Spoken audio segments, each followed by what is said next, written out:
The morning sun beat down on Fort Bragg's airfield, where Colonel James Hawthorne stood reviewing mission files with the confidence of a man who'd never failed. At 42, he commanded the Army's most elite Special Operations Unit, his chest decorated with medals that told stories of 15 years in combat zones from Fallujah to Kandahar. His reputation was legendary. 0 casualties in his command, mission success rate hovering at 98%, and a leadership style that mixed iron discipline with tactical brilliance. But beneath the crisp uniform and steely gray eyes, there was an emptiness he filled with mission after mission, never stopping long enough to wonder why success no longer satisfied him. Today's briefing would change everything, though he didn't know it yet as he flipped through personnel files with the mechanical efficiency of a man who'd forgotten how to feel anything but duty. The conference room fell silent when he slammed the folder shut, his jaw tight with barely contained frustration. "Gentlemen, we have a problem," Hawk announced, his Louisiana drawl sharpening with irritation as he gestured at the classified mission parameters projected on the screen. "Command is pushing diversity metrics again, suggesting we add Lieutenant Martinez to the Afghanistan extraction team."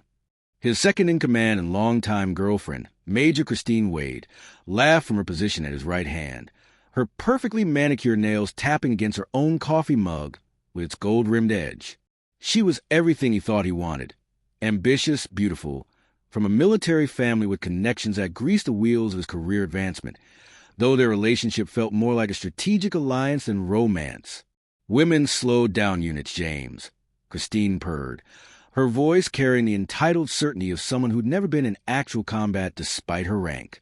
We both know her Ranger qualification was probably affirmative action. The 20 male soldiers in the room shifted uncomfortably, but none disagreed aloud with the colonel who held their careers in his hands. Hawk nodded, his decision already made before the meeting began, because he learned long ago that certainty projected strength and questioning looked like weakness.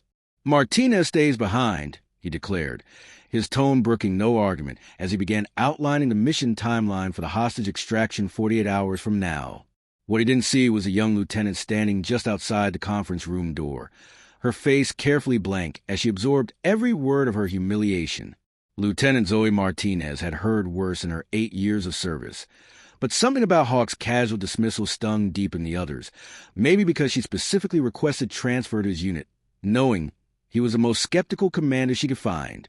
She turned away from the door without making a sound, her worn combat boots making no noise on the polished floor as she walked back toward the enlisted barracks where she lived alone, and began planning how she would prove them all catastrophically wrong. Hello, my friends.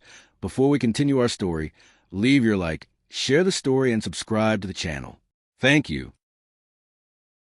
Colonel James Hawthorne had been born into military aristocracy, his father a 3-star general, his grandfather a World War II hero with a Navy Cross, and from age 5 his path was predetermined with the inevitability of genetic inheritance. The pressure to excel had shaped him into something harder than diamond, more focused than a laser sight, and about as warm as a tactical knife blade in winter. His Fort Bragg office reflected his personality.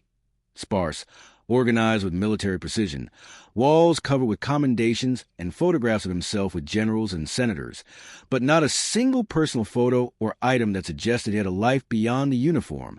He divorced his college sweetheart 8 years ago because she didn't understand the demands of command, which was his way of saying she wanted him home more than 2 weeks a year.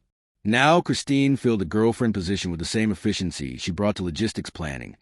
Their relationship scheduled between mission briefs and formal dinners where they network with defense contractors and Pentagon officials. But despite the medals, the respect, the fear he commanded from subordinates, Hawk felt hollowed out, going through motions that no longer held meaning beyond checking boxes on a path to his next star.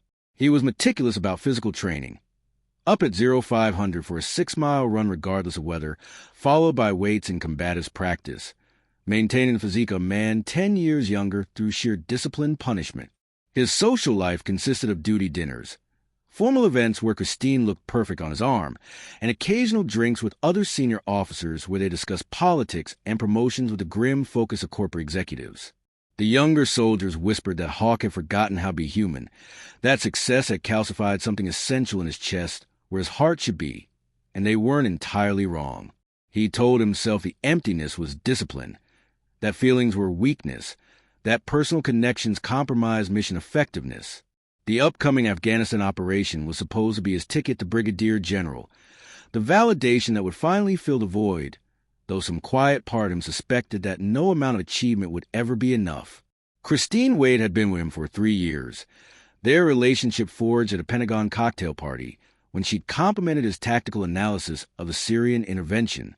She was beautiful in the calculated way of Washington insiders, blonde highlights maintained monthly at an expensive salon, wardrobe budget that exceeded most soldiers' annual salary, social media presence carefully curated to project competence without threatening male colleagues. Her father was a retired 2-star who'd leveraged his connections into a defense consulting fortune, and Christine had followed his path with ruthless ambition. She'd never seen combat, having maneuvered through logistics and administrative positions that looked good on paper while keeping her safely stateside. Her role as Hawk's second-in-command was more political than tactical. Command liked having a woman in senior leadership positions for diversity optics, and Christine liked the authority without the risk.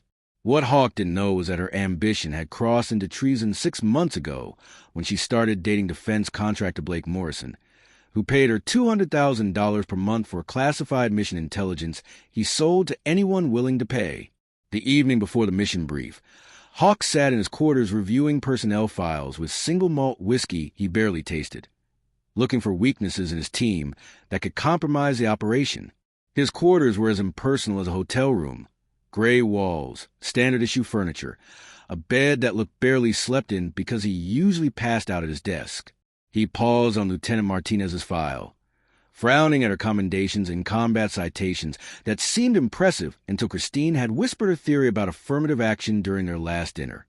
Hawk prided himself on being objective, on evaluating soldiers based purely on capability, but he'd absorbed the military's institutional skepticism about women in combat roles through years of casual comments and concern about unit cohesion. The file showed Ranger qualification, multiple commendations, something redacted from her service record that suggested classified operations, but he dismissed it all with the confident ignorance of a man who decided his conclusion before examining the evidence. "She's not ready," he muttered to himself, closing the file and reaching for another. Outside his window, Fort Bragg's lights glowed against the North Carolina darkness, and somewhere in the enlisted barracks, Lieutenant Martinez was doing pull-ups in the gym at midnight, her body a weapon forged through years of pain that Hawk couldn't begin to imagine. The loneliness crept in during these late hours when even duty couldn't distract him, when the whiskey started working and he remembered who he'd been before the uniform consumed everything else. He wanted to be a teacher once, before his father told him that Hawthorns didn't waste their lives in classrooms, that military service was the only honorable path. He loved a girl in high school who'd smiled at his poetry, before he learned that poetry was weakness and warriors didn't feel things that couldn't be measured in mission objectives. Now at 42, he sometimes caught his reflection in the window glass and saw a stranger wearing his face, someone who'd traded humanity for medals and called it necessary sacrifice. Christine was downstairs in her own quarters, probably on the phone with that contractor boyfriend she thought Hawk didn't know about, and he didn't care enough to confront her because their relationship was transactional anyway. Tomorrow he would lead another perfect mission, earn another commendation, move one step closer to a star, and the emptiness would remain exactly the same because achievement only filled achievement-shaped holes. But first, he would brief his team and ensure Lieutenant Martinez stayed safely behind, which he told himself was protecting her rather than protecting his own prejudices from being challenged by her competence. Lieutenant Zoe Martinez woke at 0430 in the enlisted barracks, her internal clock precise after 8 years of military discipline that had started long before she enlisted. Her corner bunk held everything she owned. 3 uniforms maintained with obsessive care, worn running shoes that needed replacing, a single photograph tucked into her footlocker showing a decorated general pinning lieutenant bars on a younger version of herself. She'd requested these quarters instead of junior officer housing because she didn't want special treatment, didn't want anyone connecting her to General Roberto Martinez, whose Congressional Medal of Honor for actions in Iraq made him one of the Army's most celebrated living heroes. Most soldiers thought she was just another lieutenant from a working-class background, grinding through assignments with the quiet determination of someone who had something to prove, and that was exactly how she wanted it. The morning run was her meditation. 6 miles through Fort Bragg's perimeter at a pace that would shame most men in the unit, her breath steady and controlled despite the North Carolina humidity. Other soldiers passed her with muttered greetings. Seeing only another junior officer maintaining standards, not realizing she'd spent 2 years with Delta Force in operations so classified they didn't appear in any official record. She'd left that unit voluntarily after her last mission in Yemen, where things went sideways and civilians died despite her objections to the targeting parameters, and she decided she needed to prove something to herself about leadership before accepting the fast-track promotions her father's influence could provide. Hawk's unit had the reputation of being the most elite and the most skeptical about women in combat, which made it perfect for what she needed. If she could earn respect here from the hardest critics imaginable, then maybe she could forgive herself for the faces that haunted her dreams. The sun was rising over the pine trees as she finished her run, and she thought about yesterday's overheard conversation with a familiar weight of disappointment she'd learned to carry like extra gear. Her day job was managing supply logistics for the unit, paperwork and inventory tracking that wasted her tactical training, but gave her access to mission planning details. She sat in a cramped office with flickering fluorescent lights, checking equipment manifests with the same focus she'd once brought to targeting calculations, because excellence was non-negotiable regardless of how meaningless a task. Other officers avoided her with the awkward politeness military culture reserves for people who don't fit traditional categories, too competent to dismiss, too female to fully accept, too quiet to understand. She ate lunch alone in the commissary, a simple meal of chicken and rice that she barely tasted while reviewing Arabic language materials because skills deteriorated without practice. The commissary was full of young soldiers joking and complaining about training exercises, their youth and optimism painful reminders of who she'd been before combat stripped away illusions. 2 wounded veterans sat at a corner table, one missing his right arm below the elbow, the other with burn scars visible on his neck, and she nodded to them with the solidarity of shared experience, knowing they saw things in her eyes that others missed. The afternoon she volunteered at Fort Bragg's Youth Center, spending 3 hours helping military kids with homework and teaching self-defense basics to teenage girls whose fathers were deployed. It was the only time she felt genuinely useful, watching a shy 13-year-old girl named Emma finally land a proper palm strike after weeks of practice, her face lighting up with pride that had nothing to do with approval from men who underestimated her. Emma's mother worked 2 jobs while her father was on his 3rd Afghanistan deployment, and Zoe saw herself in the girl's determination to be strong enough to protect herself and her mom. "Miss Martinez, you're like a superhero," Emma said after class, and Zoe smiled sadly because she knew superheroes weren't real and actual heroism meant living with impossible choices that left stains nothing could wash clean. She drove Emma home in her beat-up Honda Civic, enlisted paid-and-leave room for luxury, and listened to the girl talk about wanting to join the Army when she grew up, and Zoe didn't have the heart to warn her about what that path actually cost. The evening found her in the base gym long after most soldiers had gone home, working through a training routine that would exhaust someone half her age: deadlifts, pull-ups, rope climbs, combat drills with a heavy bag. Sweat soaked through her PT shirt, but she kept pushing because physical exhaustion was the only thing that let her sleep, without nightmares of mission failures and faces she couldn't save. Her body was a weapon she'd honed through years of Delta Force training that taught her things that didn't officially exist in Army doctrine: how to kill silently with hands or improvised weapons, how to call in air strikes with precision that saved lives and ended them, how to operate for weeks behind enemy lines with zero support. She'd earned the respect of Delta operators who initially tried to drive her out through hazing that would break most people, and she'd done it all while knowing one word to her father could stop the harassment, but would also invalidate everything she accomplished. Now she was back to being just a lieutenant, managing supply chain for a colonel who didn't think women belonged in combat, and the irony would be funny if it didn't hurt so much. She finished her workout at 2,200, showered in the empty locker room, and walked back to her bunk thinking about the Afghanistan mission brief she wasn't invited to, wondering if she should finally use her father's name to get on that team, or keep proving herself the hard way, knowing that tomorrow would bring another day of being invisible. The mission brief took place in Fort Bragg Secure Operations Center, a windowless room where maps of Afghanistan's Helmand province covered every wall like wallpaper made of danger. Hawk stood at the front with Christine at his side, their practiced partnership evident in how she anticipated his needs, pulling up satellite images, distributing communication protocols, managing the timeline with the efficiency of someone who choreographed this dance dozens of times.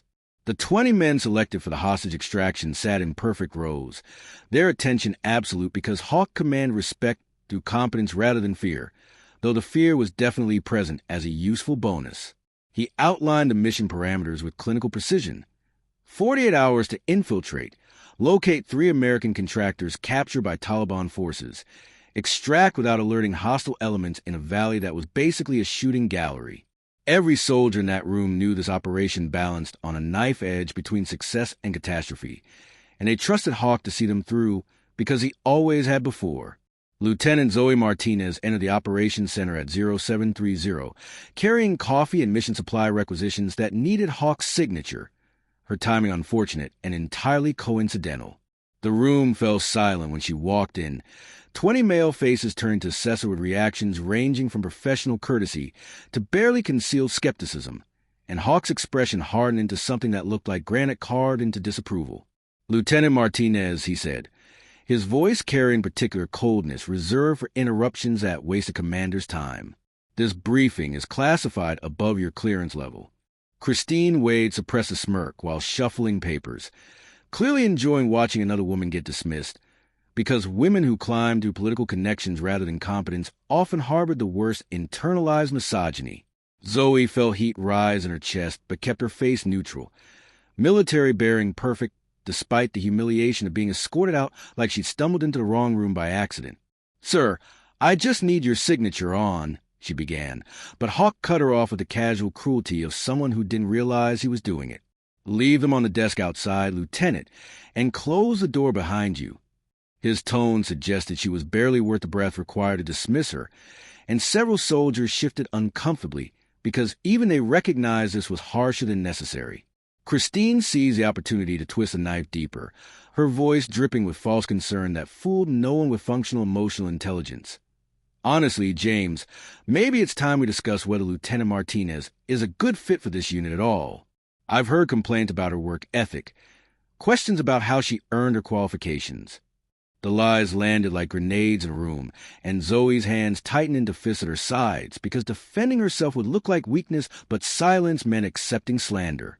Hawk didn't contradict Christine, his silence functioning as agreement because he trusted her assessment over his own eyes, and that hurt worse than the direct insults. "Dismiss, Lieutenant," Hawk repeated, this time with finality that made continuing the conversation insubordination. Zoe snapped a perfect salute that was simultaneously respectful and defiant, her dark eyes meeting Hawk's gray ones for just a moment where he saw something flicker, hurt or anger or maybe disappointment. Gone too fast a name, before she turned with military precision and walked out. The door clicked shut behind her with the sound of opportunity closing, and Christine immediately redirected attention back to mission planning, while Zoe stood in the hallway, breathing carefully, reminding herself that she'd faced worse than hurt feelings from commanders who underestimated her. But something about Hawk's dismissal cut deeper than it should have, maybe because she'd read about his tactical brilliance and leadership reputation, and hoped he'd be different from other commanders who saw her gender before her service record. She walked back to her office fighting tears she refused to shed because crying was exactly what they expected, what they needed to justify their belief that women were too emotional for combat positions. The rest of the day passed in a blur of paperwork and shame that felt disproportionate to the offense, because getting dismissed from a briefing was minor compared to things she'd survived. Yet somehow this felt like losing a battle that mattered. She ate dinner alone in her quarters. Instant ramen from the commissary because she sent most of her salary home to her mother, who didn't know her daughter's military career had diverged dramatically from the safe logistics track she described. The Afghanistan mission would launch in 36 hours, and Hawk's team would walk into that ambush completely unprepared because the intelligence Christine provided through her treasonous boyfriend was deliberately corrupted. Zoe didn't know about the treason yet, but her instincts, honed through Delta Force operations where bad intelligence meant death, screamed that something was wrong with the mission parameters she glimpsed in those precious seconds before dismissal. She pulled out her laptop and began her own research, accessing databases her lieutenant bars shouldn't reach, but her Delta clearance still opened, compiling information that suggested the mission was compromised at levels command wouldn't believe without proof she didn't have time to gather. Tomorrow she would make a choice that would end her career or save lives. And the decision was easier than it should be because she'd already lost more important things in rank. The C-130 transport roared through darkness over Afghanistan 36 hours later, carrying Hawk's team toward what he believed was a routine extraction that would add another successful mission to his immaculate record. The soldiers sat in tense silence, checking gear with the obsessive repetition of men trying to impose control over chaos, their faces illuminated by red combat lights that made everyone look already dead. Hawk moved to the cabin with practiced calm, checking each soldier personally while mentally reviewing contingencies for every scenario his 15 years of experience could imagine. Though his imagination had limits, he was about to discover. Christine wasn't on this mission. Her administrative role kept her safely at Fort Bragg, which was fortunate since she'd been passing mission details to Blake Morrison for 48 hours. Intelligence he'd already sold to Taliban commanders who were preparing a welcoming party. The night air over Helmand province was clear and cold, stars visible through the open cargo door, beautiful in the way dangerous things often are right before they kill you. Back at Fort Bragg, Lieutenant Zoe Martinez was committing career suicide by loading gear into her own Honda Civic with grim efficiency. She'd hacked mission communications. Her Delta Force training included signals intelligence that wasn't officially taught to anyone below Special Operations Command, and confirmed what her instincts screamed. The landing zone was compromised, enemy force estimates were wrong by a factor of 4, an extraction timeline assumed cooperation from local sources who'd been captured or turned weeks ago. She tried to report her concerns through official channels, submitting 3 different intelligence assessments to Christine Wade, who dismissed them as paranoid speculation from an unqualified lieutenant trying to attention-seek her way onto the mission. So Zoe did the math on consequences and decided court-martial was preferable to letting good soldiers die because commanders were too arrogant to listen, which was probably what her Delta instructors meant when they said real operators ignored orders when orders guaranteed failure. She drove toward the airfield knowing she'd probably spend the next decade in Leavenworth military prison unless she somehow saved everyone's lives dramatically enough to justify the insubordination, which seemed like poor odds but better than the alternative of reading casualty reports from safety. The mission went sideways exactly 17 minutes after Hawk's team infiltrated the target valley, which was actually impressive timing, since things usually went wrong faster when intelligence was deliberately sabotaged. They'd barely reached the compound when automatic weapons fire erupted from positions that weren't supposed to exist, muzzle flashes lighting up ridgelines on 3 sides like malevolent fireflies designed by someone who hated Americans. Hawk's tactical radio exploded with panicked voices reporting casualties, wounded soldiers, and the sick realization that they'd walked into a kill box designed specifically for them. His first thought was operational failure. His second was wondering how to extract his team from an impossible situation. And his third, buried deep but rising fast, was a terrifying recognition that someone had set them up. 2 soldiers were down in the first 30 seconds, their body armor stopping rounds that would have killed them instantly, but leaving them wounded and vulnerable in the middle of a shooting gallery.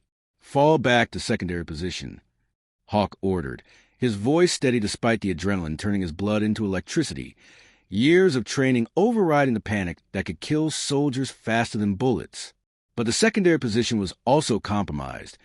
Enemy fighters were already there, forcing the team into a desperate defense behind inadequate cover, while ammunition expenditure calculations became urgent math problems that determined life versus death. Christine's intelligence had placed enemy forces at 30 fighters maximum. Hawk counted muzzle flashes suggesting closer to 150, and the realization that they'd been betrayed hit him like physical impact even as he returned fire with methodical accuracy. His radio communications with Fort Bragg were being jammed. Air support was 30 minutes out minimum, and 3 of his 20 soldiers were wounded badly enough that moving them would probably kill them while staying meant death for everyone. The decorated colonel who'd never failed a mission suddenly understood how it felt to be completely outmaneuvered, tactically defeated, and facing death with no good options, which was exactly the kind of humility the universe provides when arrogance needs correction. The firefight had been raging for 40 minutes when Hawk realized with sick certainty that they wouldn't survive without a miracle or reinforcements that weren't coming fast enough. He was pinned behind a mud wall with Sergeant Davis, whose leg wound was bleeding through field dressings despite everyone's best efforts. Watching ammunition counts drop toward zero, while enemy fire intensified instead of slacking. His mind cycled through impossible scenarios. Surrender meant capture and probable execution. Fighting meant death by attrition, and somehow escaping meant abandoning wounded soldiers, which would destroy what remained his soul faster than Taliban bullets. Through the chaos and gunfire and wounded soldiers calling for medics they didn't have, Hawk thought about his father who'd expected greatness, about Christine who probably fucked him over somehow, about the empty quarters waiting back at Fort Bragg, about Lieutenant Martinez who'd tried to tell him something was wrong and whom he dismissed with the arrogant confidence that was currently getting everyone killed. The irony tasted like blood and dust and failure as he prepared to give the order to break cover for one desperate push toward extraction, knowing it would save maybe half his team if he was lucky and got himself killed in the process, which seemed like appropriate punishment for his catastrophic failure of judgment. The suppressing fire that suddenly erupted from a northern ridgeline was so precise and devastating that Hawk initially thought air support had arrived early somehow. Heavy machine gun fire walked across enemy positions with the methodical efficiency of someone who'd done this many times before, pinning down hostile fighters and giving Hawk's team precious seconds to reorganize and shift wounded soldiers. His tactical mind cataloged details through the chaos. 50 caliber rounds at 3-second intervals, targeting pattern that suggested advanced fire control training, positioning that required someone to scale that ridgeline in darkness while carrying heavy weapons, which was theoretically impossible, except someone was definitely doing it. "Who the hell is on that ridge?" he shouted into his radio. But his team was equally confused because everyone was accounted for in their perimeter, which meant whoever was saving their lives was either a very convenient ghost or someone who followed them illegally. Lieutenant Zoe Martinez had driven through the night to Bagram Airfield, where her Delta Force credentials still opened doors that were closed to regular lieutenants, and hitched a ride on a supply helicopter whose pilot owed her favors from classified operations they'd never discuss officially. She'd infiltrated this valley from the north with a heavy weapons package that would make most soldiers collapse, moving through darkness with night vision equipment and physical conditioning that turned impossible terrain into merely difficult obstacles. Her tactical assessment of the situation took approximately 5 seconds. Hawk's team was surrounded, outnumbered 4-1, and would be dead in 10 minutes without intervention that needed to be both immediate and overwhelming. So she set up a hasty fire position on high ground and began systematically destroying enemy fighting positions with the clinical precision that came from 2 years of Delta Force operations where failure meant dead teammates. Shooting people should have bothered her more than it did, but combat had stripped away the luxury of hesitation years ago in places that didn't officially exist on any map. "This is Guardian Angel." Zoe's voice crackled across Hawk's radio using a call sign that wasn't on any mission roster. "Colonel, you need to move your wounded to grid 7903, 582 immediately. Air support ETA in 9 minutes, but you won't survive that long at current position." Her voice was calm despite the physical exertion of managing recoil and target acquisition, professional in a way that suggested this wasn't her first gunfight against impossible odds. Hawk's brain tried to process the female voice providing tactical guidance with the kind of authority that came from actual combat experience rather than classroom theory. "Guardian Angel, identify yourself," he ordered, because even while being saved, he needed to maintain command structure, which was probably a stubborn pride talking, but military training died hard. "Negative, sir. No time for credentials. Move your team now while I provide cover." She punctuated the order by taking out 3 enemy fighters who were flanking Hawk's position. Her shots so accurate, they seemed almost supernatural, except they were just excellent training applied with extreme prejudice. Hawk made the hardest decision commanders face, trusting someone completely unknown, while lives hung in the balance, and began moving his team toward the coordinates Guardian Angel specified. Zoe laid down covering fire that allowed the extraction to proceed, her ammunition expenditure carefully calculated, because running dry would mean everyone died, including herself. She called in air support with targeting coordinates, so precise the helicopter pilots later said it was the cleanest support request they received in 2 years of Afghan operations, vectoring attack runs that destroyed enemy positions while somehow avoiding any friendly fire despite the extreme proximity of combat forces. When 10 warthogs arrived with their distinctive sound like God's own chainsaw cutting through reality, their runs followed Zoe's targeting solutions exactly because she understood combined arms operations at a level that required years of experience most soldiers never acquired. The firefight lasted another 12 minutes that felt like 12 hours, but by the time medevac helicopters extracted wounded soldiers, every hostile fighter was either dead or had fled into mountains where pursuing them would be suicide. Hawk stood in the extraction zone covered in dust and other people's blood, his ears ringing from explosions and sustained gunfire, his mind trying to process how they'd survived what should have been a massacre. His soldiers were loading wounded teammates onto medevac birds. 3 serious casualties, but no deaths, which was a miracle given how badly the ambush had compromised their position.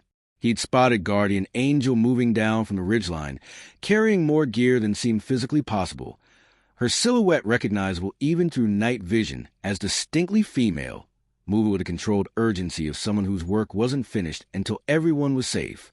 When she reached the extraction zone, she methodically checked each wounded soldier's status, adjusting tourniquets and pressure dressings with the competence of someone who'd done battlefield medicine under fire, her hands steady despite exhaustion that must have been crushing after climb and sustained firefight.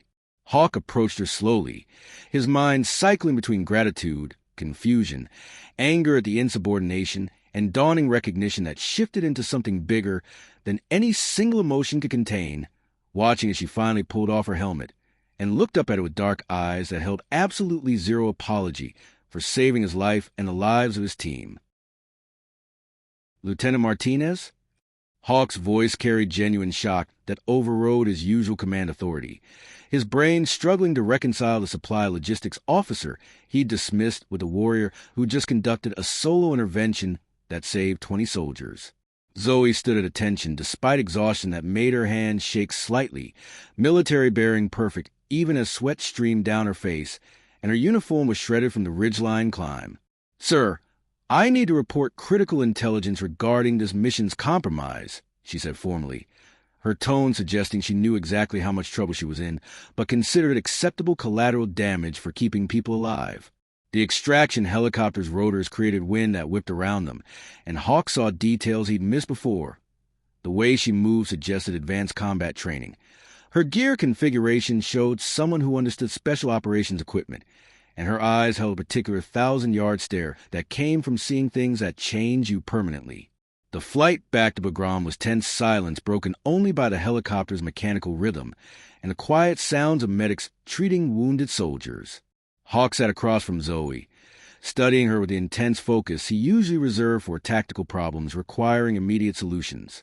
She'd stripped down her heavy weapons package and was methodically cleaning her rifle with movements so automatic they bypassed conscious thought, her face carefully blank in the way people looked when they knew they'd crossed lines that couldn't be uncrossed. "You disobeyed direct orders, infiltrated a combat zone alone, and used classified equipment without authorization," Hawk said finally, his voice pitched low enough that only she could hear over the helicopter noise. "Yes, sir," Zoe acknowledged without elaboration or excuse, because the facts spoke for themselves and she'd learned years ago that explaining decisions made under impossible circumstances never satisfied people who hadn't faced those circumstances. "You also saved every life on my team when we should have been killed in that ambush." His tone shifted slightly towards something that might have been respect, if respect could coexist with anger at having his authority undermined, no matter how justified the undermining turned out to be. Back at Bagram, Hawk convened an emergency after-action review in a secure briefing room, while medics treated his team's wounded and intelligence officers began investigating how the mission was compromised so catastrophically. Zoe presented her intelligence findings with the clinical precision of a Delta Force briefing, showing how mission parameters were deliberately falsified, how enemy force estimates were wrong by orders of magnitude, how communication protocols were leaked to hostile forces who prepared the ambush specifically for this team. She compiled evidence over the past 48 hours that would have prevented the disaster if anyone had bothered listening to a lieutenant who dared question Major Wade's intelligence assessments. "The compromise is internal," Zoe concluded, her voice steady despite exhaustion that made her sway slightly. Someone with high-level access has been feeding operational intelligence to hostile forces, and the pattern suggests it's been happening for at least 6 months. The officers in that room exchanged looks that mixed horror with dawning recognition, because 6 months of compromised intelligence explained mission difficulties they'd attributed to bad luck or enemy competence rather than treason. "Who are you, Lieutenant?" Hawk asked quietly after the briefing cleared, and only he and Zoe remained in the room, with its maps and evidence of betrayal. The question carried layers beyond the obvious. Her service record showed standard progression through officer training, ranger qualification, logistics assignments, nothing that explained tactical capabilities she demonstrated. Zoe hesitated, weighing operational security against the fact that Hawk deserved answers after she'd saved his life through insubordination, and decided that truth was simpler than the lies that were currently unraveling. "My father is General Roberto Martinez, Medal of Honor recipient," she said quietly, watching Hawk's expression shift through surprise into understanding. "I spent 2 years with Delta Force conducting classified operations in Yemen, Syria, and Afghanistan before requesting transfer out after a mission where civilians died due to bad intelligence." The pain in her voice was raw despite years of discipline, because those faces still haunted her in ways she couldn't discuss even in therapy sessions that were themselves classified. "I came to your unit specifically because you had a reputation as the most skeptical commander regarding women in combat. I wanted to prove myself to the harshest critic I could find before accepting the career advancement my father's name could provide." The revelation hit Hawk like physical impact, recontextualizing every interaction with Martinez through the lens of her actual credentials versus his dismissive assumptions. She was General Martinez's daughter, which meant military aristocracy that surpassed even his own family's legacy, trained by Delta Force to standards that made his Special Operations Unit look like basic training, and he'd relegated her to supply logistics while calling her unqualified. "I owe you an apology that words can't adequately express," Hawk said finally, his southern accent thickening with emotion he usually suppressed. "I judge you based on assumptions about your capabilities without examining evidence that contradicted my prejudices, and that failure of leadership nearly cost every soldier on my team their lives." Zoe accepted his words with a small nod that suggested she'd heard similar apologies before, though usually after the damage was already irreversible. They sat in that briefing room as dawn broke over Bagram Airfield, 2 soldiers who both lost pieces of themselves to service, beginning the difficult process of mutual respect that might eventually rebuild what arrogance had destroyed, though neither of them recognized yet that professional respect would transform into something more complicated when they returned to Fort Bragg and the real investigation began. Fort Bragg exploded into chaos within 48 hours of Hawk's team returning stateside, as Army Criminal Investigation Command descended with the focused intensity of investigators who'd found evidence of treason inside their own ranks. Major Christine Wade was arrested at 0600 in her quarters, while her defense contractor boyfriend Blake Morrison was simultaneously apprehended by FBI agents at his McLean, Virginia home in coordination. So precise it suggested months of surveillance. The evidence Zoe had compiled became the foundation for a case that expanded far beyond a single compromised mission. Wade had been selling classified intelligence for 8 months, receiving $200,000 monthly from Morrison, who'd resold that information to Taliban forces, ISIS affiliates, and various criminal organizations whose interests included dead American soldiers. The dollar amount made national headlines when the Washington Post got leaked information. Over $15 million in total payments, directly responsible for at least 7 mission compromises that resulted in 4 American deaths and dozens of injuries. Treason motivated purely by greed wrapped in a relationship Christine had used to justify betraying everything military service represented. Hawk watched from his office window as military police escorted Christine across the base in handcuffs, her face carefully blank in a way that suggested she'd known this moment was coming and had prepared for it psychologically, if not legally. The woman he'd dated for 3 years, trusted with his career advancement, relied upon for operational intelligence, had been systematically destroying American lives for money while sleeping beside him and planning their future over dinners where they discussed his path to general. The betrayal cut deeper than professional failure. It suggested his judgment was catastrophically compromised, that his ability to assess people was fundamentally broken, that the emptiness he'd felt for years was somehow connected to surrounding himself with people as morally hollow as Christine turned out to be. His father called from retirement to deliver the worst kind of "I told you so," suggesting that relationships were always operational security vulnerabilities, which was probably true, but also the kind of emotional calculus that made people into machines. The formal investigation required Hawk to testify before a military tribunal, where he had to describe how he'd missed signs that seemed obvious in retrospect.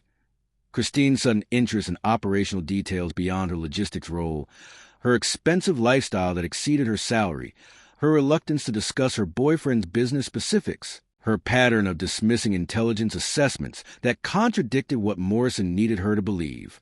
The tribunal was held in a stark courtroom where military justice proceeded with efficiency that civilian courts would find shocking, and Hawk sat in his dress uniform feeling stripped naked by questions that suggested his competence as commander was questionable when he couldn't identify treason happening in his own bed.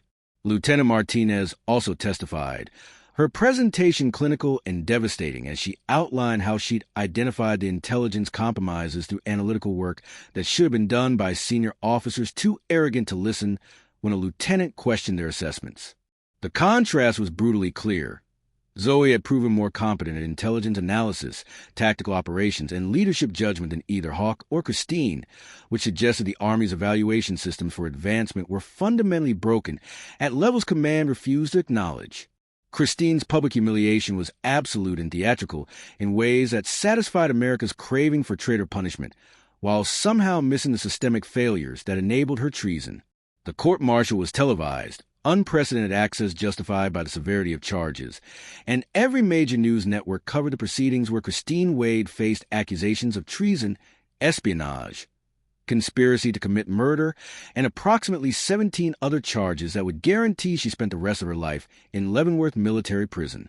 Her defense attorney tried arguing she'd been manipulated by Morrison, but prosecutors demolished that theory by showing email records where Christine actively sought buyers for classified intelligence and negotiated prices with the detached professionalism of someone running a business rather than committing treason. Blake Morrison rolled on Christine immediately, providing testimony that confirmed she'd initiated their relationship specifically to gain access to defense contract information she could monetize, which suggested sociopathic calculation rather than moral weakness. The public gallery was packed with soldiers whose friends had died in compromised missions, their faces reflecting particular rage military culture reserves for traitors who betray the fundamental covenant of service. When the verdict came back guilty on all charges, Christine's face finally broke into something that looked like fear, though whether she feared prison or simply the loss of her carefully constructed image remained ambiguous and ultimately irrelevant. But the aftermath extended beyond Christine's legal destruction, because command realized that Hawk's judgment had been compromised and his leadership needed re-evaluation despite his tactical competence and decorated service record. General Morrison, no relation to the defense contractor, arrived at Fort Bragg to conduct a formal inquiry into Hawk's fitness for command, which was military bureaucracy's way of deciding whether the scandal required a scapegoat beyond the actual traitor. Hawk sat through interviews that felt like psychological vivisection, explaining how he trusted Christine, why he hadn't noticed her lifestyle exceeded her income, whether his relationship had compromised mission security beyond the already documented intelligence leaks. The questions were valid and professional, but each one felt like confirmation that he'd failed at fundamental leadership responsibilities, that medals and tactical success couldn't compensate for moral blindness that nearly got his entire team killed. He'd submitted his resignation 3 times, and General Morrison had rejected it 3 times with the frustrating logic that the Army needed commanders who'd learn expensive lessons rather than commanders who ran away when things got difficult, though Hawk suspected this was less about his value and more about avoiding the optics of losing another senior officer to the same scandal. The Silver Star ceremony took place 6 weeks later on Fort Bragg's parade ground with full military honors and enough press coverage to satisfy the Army's need for positive publicity after the Wade treason scandal. Lieutenant Zoe Martinez stood at attention in her dress uniform while General Morrison pinned the nation's 3rd highest combat decoration on her chest, reciting the citation that documented her actions in Afghanistan with clinical precision that somehow failed to capture the reality of a solo infiltration that saved 20 lives through tactical brilliance and physical courage beyond normal human parameters. Every soldier from Hawk's team stood in formation behind her, their present a collective testimony to the woman who'd ignored orders and career consequences to keep them alive when command's betrayal nearly killed them all. Hawk watched from his position as commanding officer, his chest tight with emotions that military bearing couldn't quite suppress. Pride in her accomplishment, shame at his initial dismissal, and something more complicated that had been building since their first conversation after the mission where she'd saved his life. The relationship developed slowly over the following months, because Hawk had learned painful lessons about rushing into connections without understanding the other person's actual character and capabilities. He'd made Zoe his second-in-command immediately after the Silver Star ceremony, ignoring protests from senior officers who thought she was too junior for the position, arguing that combat effectiveness outweighed arbitrary rank structures, and that his team trusted her in ways they'd never trusted Christine. Working closely together revealed dimensions of Zoe that surprised him. Her dry humor that emerged during tense mission planning, her genuine care for young soldiers who reminded her why service mattered, her willingness to challenge his assumptions with the confidence of someone who'd earned the right through consistent competence. She was brilliant at tactical analysis, patient with soldiers struggling with PTSD from the ambush, tough enough to handle criticism without defensiveness, and carried herself with the quiet dignity of someone who knew her worth regardless of others' opinions. Their first real date happened during a joint training exercise in North Carolina's mountains, where circumstances forced them to acknowledge feelings that had been building through months of professional collaboration and mutual respect. They'd hiked to a remote observation post to scout training routes for an upcoming exercise, and somewhere between discussing terrain analysis and watching sunset paint the Blue Ridge Mountains in shades of gold and crimson, the conversation shifted from tactical to personal. Hawk told her about the emptiness that drove his career obsession, about feeling like he'd traded humanity for medals, and wondering if he could recover something essential before it was too late. Zoe shared her guilt about Yemen civilians, her fear that excellence in combat meant something was broken inside her that couldn't be fixed, her hope that choosing to come to his unit represented redemption rather than just another form of running from herself.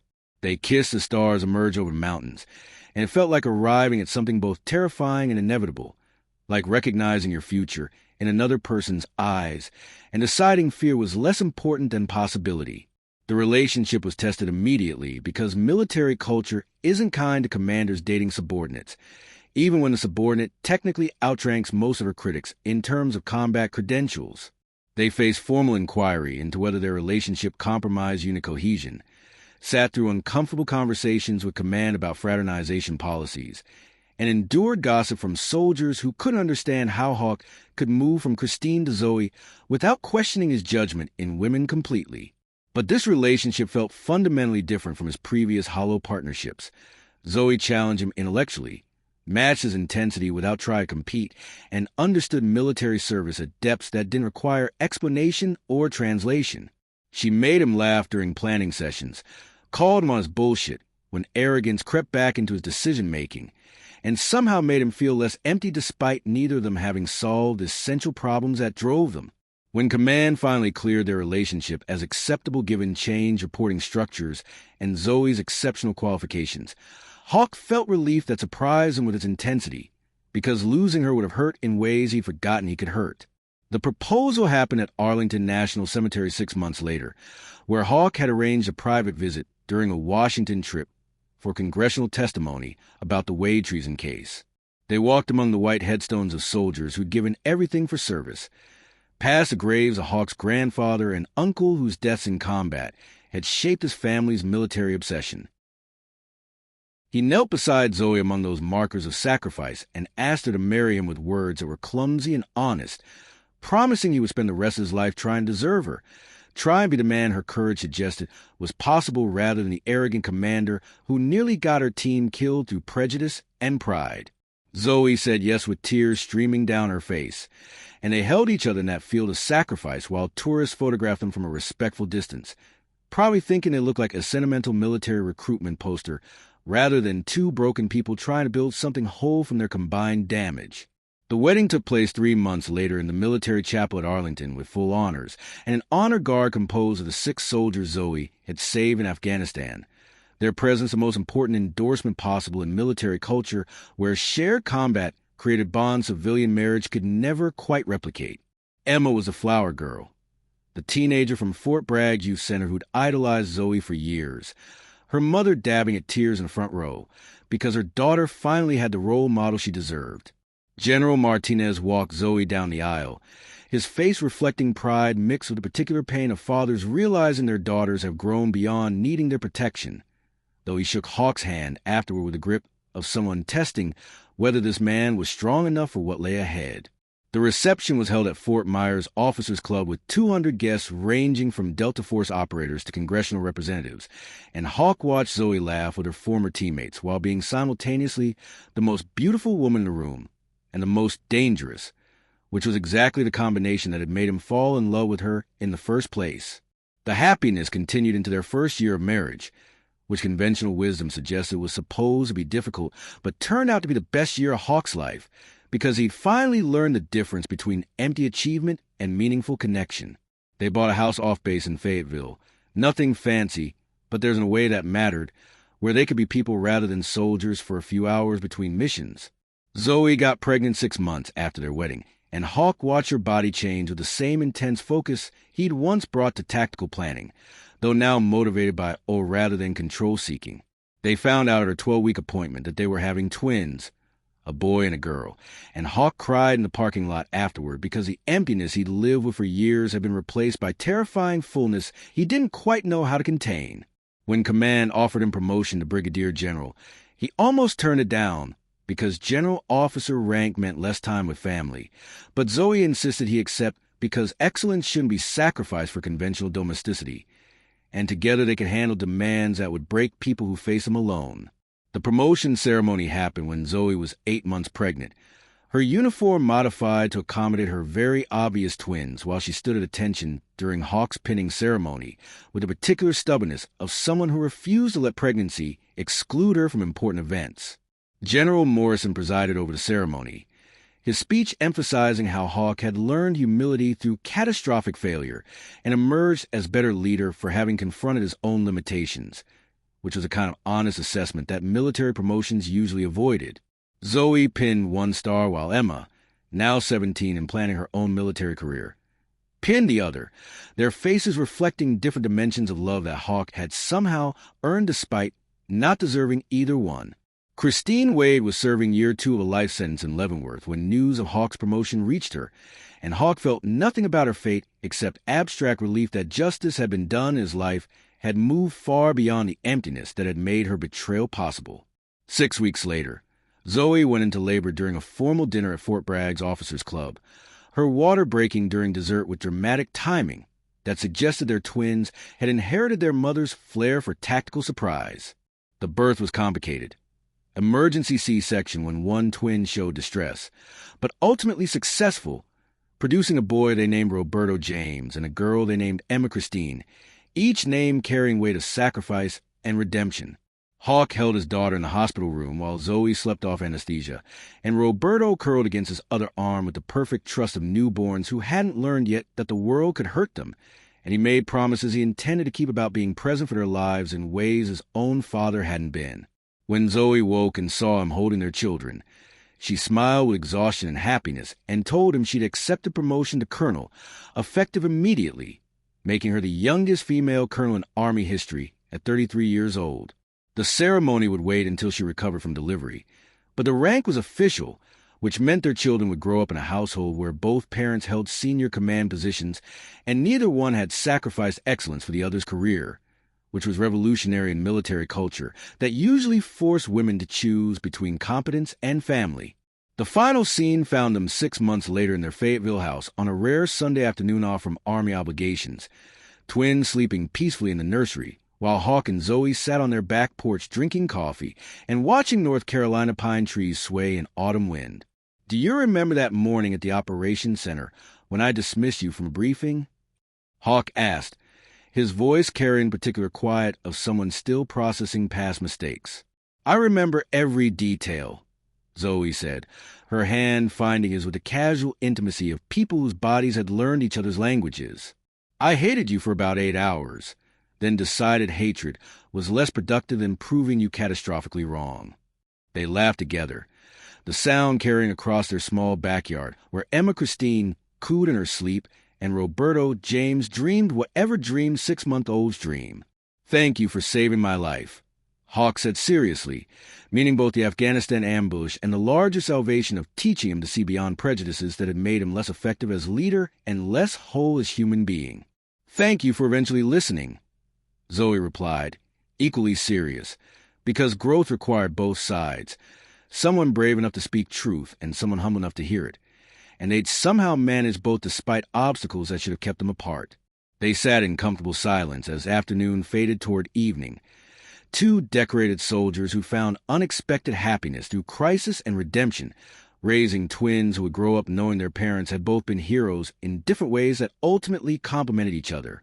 The American dream they'd achieved wasn't just material success, though they had that through combined salaries in the house and the financial security military service provided to senior officers, but something more fundamental about two people building partnership based on mutual respect earned through shared trials rather than romantic fantasy about effortless compatibility. Their story would never make civilian headlines because military life was too far removed from most Americans' experience to resonate beyond "thank you for your service" platitudes. But their soldiers knew, and their children would know, and that was enough for two people who'd learned that recognition from the right people mattered more than validation from everyone. In the nursery, their twins slept peacefully, unaware that they'd been born to parents who'd saved each other in Afghanistan and continued saving each other every day to the harder work of building life together after the dramatic gestures ended and regular existence required sustained effort that nobody ever wrote stories about, but which determined whether love actually lasted beyond its origin story.